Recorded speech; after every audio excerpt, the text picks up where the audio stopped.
New York Giants Sports Talk and Entertainment. It's a we're going to call this Wacky Tuesday, Weird Tuesday, Strange Tuesday. More fun, strange things out of Giant camp. 26-year-old Ryan Anderson, free agent signing for the New York Giants, has been released. Oh, wait. No, the Giants just re-signed him. Yeah, Anderson's, of course, has been on the training camp non-football injury list. He suffered a back injury and he was unable to get on the field. And the Giants then released him. But then it turned out he was released as a result of a contractual issue and has now been re-signed and removed from the list, from the non-football injury list. You cannot make shit up about Giants training camp right now. You really can't. I am waiting for a dragon to land in MetLife or something crazy. It's just been a weird. You thought the COVID training camp was weird? Yeah, this is stranger. And the stranger thing, of course, Ryan Anderson was a 26-year-old. He was a second-round pick from the Washington football team. He's appeared in 52 games, 4 starts, 86 tackles, 7 for loss, 5 forced fumbles, 15 quarterback hits, 6 sacks. And of course, Anderson earned an overall grading of 49.6 from Pro Football Focus.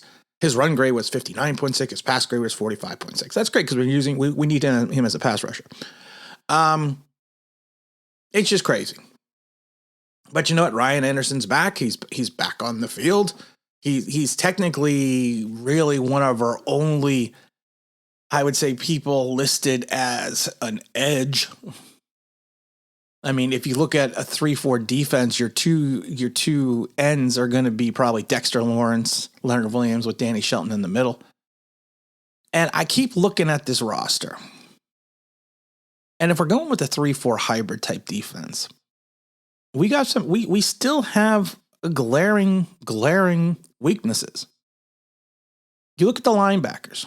Outside of Blake Martinez, what do you have? You have Reggie Ragland, who's still on the football injury list. You have a Lorenzo Carter coming off an Achilles tear. And I will tell you right now, I've said this a million times, an Achilles tear is sometimes more difficult to diagnose in some regards than an ACL. And it's a tougher injury for a linebacker to come back from because you're constantly using, of course, your back of your legs to push off. So he's coming back. We don't know what his status is going to be. You got the rookie Ojulari, who's I think is going to be a quasi linebacker / defensive end because we really don't have any defensive ends. Our defensive ends are BJ Hill, RJ McIntosh, Austin Johnson, Nico, and Raymond Johnson III. Then behind our linebackers, you have O'Shane Zimenez, who's going to be more of an edge, but we don't know what we're getting from O'Shane. You got Tate Crowder, the 7th round pick, who actually played well the last 8 games of the season, especially after that coming out party in Washington. Carter Coughlin, whose claim to fame is the Seattle game. And I think he's shown ability to stay on the field and play. Then behind them, you got TJ Brunson, Devontae Downs. How Devontae Downs is still on this team, I don't know. He was proven. I got blasted when I said last year that there was no way Devontae Downs was a starting NFL caliber linebacker, and he quickly showed he wasn't. You got Smith, who still isn't on the field.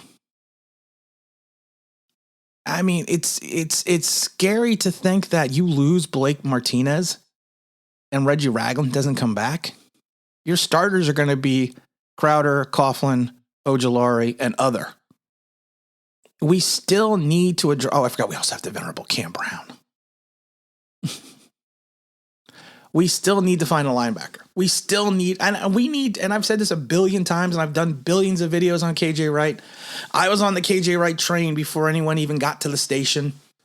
The first free agent video I did says we need KJ Wright. And I don't need KJ from 4 years ago. I'll take last year's version. I need a guy who is venerable enough to help hold the edge against the run and allow whoever is our defensive end to focus more on the pass rush.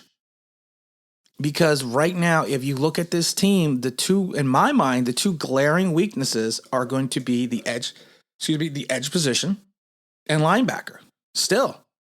And I understand, yes, that we are going to be using the quasi-safety linebackers and Peppers, Logan Ryan, and Xavier McKinney. I've said it a million times. Peppers played something like 70% of his snaps in the box. Logan Ryan played a large percent of his snaps in the box as well. So they're technically our coverage linebackers. But we have one 3-down linebacker. One. And then we have a lot of hopes and prayers after that. We hope and pray Lorenzo Carter comes back. We hope Reggie Ragland can get off the non-football injury list. We hope Ojulari is going to be something special. And there comes in the music blaring in because you know what? I didn't set it down. And I'm going to set it down right now. I tell you, it's always Spinal Tap here. If I didn't have a Spinal Tap moment at least once a show, I always laugh. Because these go to 11. But why don't you just make 10 higher and make that the highest? And then, when you need to go higher, you just go to 10. What? These go to 11. People are going to be like, what the hell is he talking about? Go watch Spinal Tap. Go watch it, and then you get back to me. But like I said, it's a hope and a prayer. You hope Carter Coughlin turns into something. You hope TJ Brunson's going to be gone. You hope Tate Crowder can continue his progression. You hope you find something in Smith. We have no veteran presence outside of Blake Martinez. And like I said, you lose Blake. While this defense will look stellar against the run and the front three, potentially, and great against the pass, you get someone into the second level, and you don't have Blake Martinez or someone else, it could get dicey. And I've said this a million times, taking away Dalvin Tomlinson, you lost the ability to anchor the middle of the line. Dalvin at times had tied up two guys at the same time. People are like, well, statistically, he's not. No, sometimes you see things beyond statistics. Just like people, you sit there with Leonard Williams, king of the almost sack, and talk about his pressures. You don't talk about the fact that the stats that Dalvin Tomlinson did not show up on the sheet was the fact that sometimes he tied up double teams, which allowed the Giants to get a pass rush with limited ability and with limited players. And now people will say, well, Ojulari's a beast. You don't know that. He's a rookie, second-round pick. If you listen to people outside the New York Giants bubble, he's very raw. And there's nothing wrong with being very raw, because a lot of times you can rely on strictly talent alone over technique if you have to, especially early on in your career. But you're counting on him to fill a spot. You're counting on Reggie Ragland to potentially come back. You're counting on Tate Crowder to progress. You're counting on Carter Coughlin to show that he's not a two-game wonder. You're counting on O'Shane Ximines being able to find another pass rushing move beyond the swim. You're counting on Devontae Downs figuring out how to be a starting linebacker. You're counting on Smith, the rookie, to come back, and actually start participating, because he hasn't even started participating yet. You're counting on Trent Harris or Cam Brown or TJ Brunson to fill the backup spots. And I get nervous because this reminds me of all the Giant teams of years back where we neglected positions.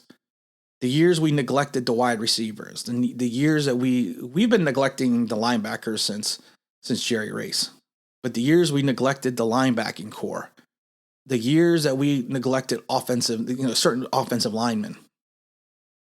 And I think if you want to cure these ills and make this a better and more solid team, KJ Wright, and the other scary part right now is there's conversations that he's talking to Washington.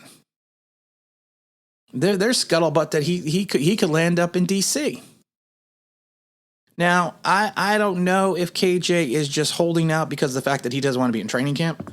And I'm not saying that just Giants training camp. I'm saying he may not want to just be in being in training camp at all because he's at that age. He's just like, whatever. And also, I mean, that could be the issue. And I also get worried that he just visited the Las Vegas Raiders, because I've said it before. He may also want to just stay to the left coast. But the Giants, and with their unlimited cap space, because we have so much of it that fans don't seem to want to talk about, they should just sign him And he may need, if to convince him to come north, he may need a 2-year deal, but you give him a 2-year deal, you give him a signing bonus, and you don't make you make it the 2-year deal non-guaranteed the second year. You need a presence. We need a veteran presence.